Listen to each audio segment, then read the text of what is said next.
நண்பர்களே வணக்கம். இன்னைக்கு வந்துட்டு நம்ம எங்கே செல்கிறோன்னு பார்த்தீங்கன்னா நாமக்கல் தான் போயின்னு இருக்கோம். என்ன விஷயம்னா பாப்பா வந்துட்டு காலேஜில் விட்டு வரலான்னு சொல்லிட்டு நாமக்கலுக்கு கிளம்பியாச்சு. போகிறப்போ நம்ம தான் டிரைவிங்கு. மார்னிங் 9:30 கிட்ட கிளம்பணும். காலேஜுக்கு போகிறதுக்கு ஆல்மோஸ்ட் 1:30 1:40 சம்திங் ஆயிடுச்சு. உள்ளார போயிட்டு பார்த்த உடனே விநாயகர் அப்பா உட்காந்து இருந்தார். அவருக்கு ஒரு வணக்கத்தை போட்டு பாப்பாவோட ஹாஸ்டலில் போய் திங்ஸ்லாம் இறக்கிட்டு இருந்தாங்க. நம்ம போயிட்டு மதிய உணவுலாம் முடிச்சுட்டு காரில் வந்து படுத்துட்டோம். நானும் என் மாப்பிளையும் கொஞ்ச நேரம் ஜாலியாக பத்துன்னு ரீல்ஸ்லாம் பார்த்துன்னு இருந்தோம். அம்மா ஃபோன் பண்ணி வாடா பாப்பாவோட கிளாஸ் எல்லாம் சுற்றி பார்த்துட்டு வரலான்னு சொல்லி கூப்பிட்டாங்க.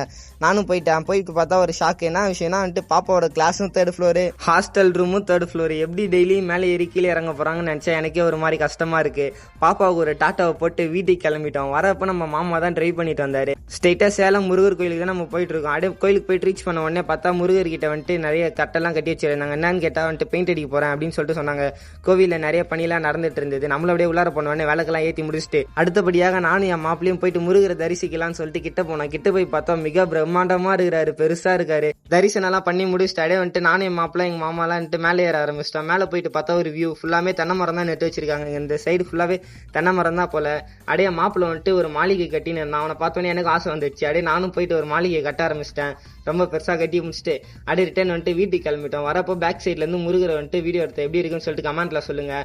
அப்படியே வந்துட்டு வீட்டுக்குலாம் வர வழியில் ஒரு கருப்பட்டி காஃபியை போட்டு அப்படியே இப்போ தான் கொஞ்சம் மைண்டு ரிலாக்ஸாக இருந்த மாதிரி இருந்தது. அப்படியே ஒரு சிப்ஸ் பாக்கெட்டை வாங்கிட்டு நானும் என் மாப்பிள்ளையும் கொஞ்சம் உட்காந்து அப்படியே சாப்பிட்டே போனோம். நைட்டு ஒரு 7 மணி போல் வந்துட்டு ரீச் பண்ணிட்டோம். அவ்வளோதான் இந்த காணொலி நான் இதோட முடிச்சுக்கிறேன். பாய் நண்பர்களே.